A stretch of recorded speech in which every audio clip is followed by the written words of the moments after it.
মুগ্ধতার বিপরীত পাশেই আছে হতাশা। ভালোবাসার অপর পৃষ্ঠায় থাকে ঘৃণা। ভালো কিছু করলে যেমন প্রশংসা জুটে, তেমনি মন মাতাতে না পারলে ছুটে আসে সমালোচনা। চিত্রনায়িকা পরিমণির জীবনের সাথে কথাগুলোর অনেক সাদৃশ্য রয়েছে। যখনই তার কোনো কাজ দর্শকদের পছন্দের তালিকায় আছে, তখনই তিনি থাকেন প্রশংসার বন্যায়।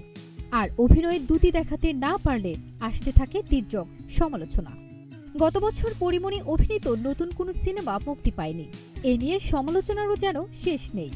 সামাজিক যোগাযোগ মাধ্যমে পরিমণির কোনো প্রসঙ্গ আসলেই ইদানিং তীর্যক মন্তব্য করছেন সবাই।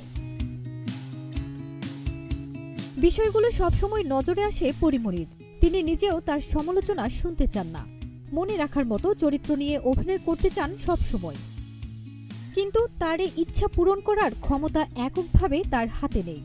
প্রযোজক পরিচালকরা যদি ভালো চরিত্রে অভিনয়ের সুযোগ দেন, তবে কালজয়ী কাজ করা সম্ভব, এমন ধারণাই প্রকাশ করলেন পরিমণি। ১৯ জানুয়ারি এক অনুষ্ঠানে পরিমণি বলেন, নানা প্রতিবন্ধকতার মাঝে কাজটাকে ফোকাস করে এগিয়ে যাচ্ছি। তবে শুধু বাণিজ্যিক সিনেমা বা লেহেঙ্গা পরে নাচানাচি করলে তো হয় না। দিন শেষে দর্শকদের মাঝে বেঁচে থাকার মতো একটি কাজ চাই, একটা চরিত্র চাই। পরিমণির এই ইচ্ছা পূরণের সুযোগ এসেছে সামনে। রবীন্দ্রনাথ ঠাকুরের শাস্তি গল্প নিয়ে লিসা গাজীর পরিচালনায় তৈরি হচ্ছে সিনেমা। আর এই সিনেমার কেন্দ্রীয় চরিত্রে অভিনয়ের সুযোগ পেয়েছেন পরিমণি। সিনেমাটি মুক্তি পেলে পরিমণির আক্ষেপের উত্তর পাওয়া যেতে পারে। ফারজানা নিকিতা, নাগরিক প্রতিদিন।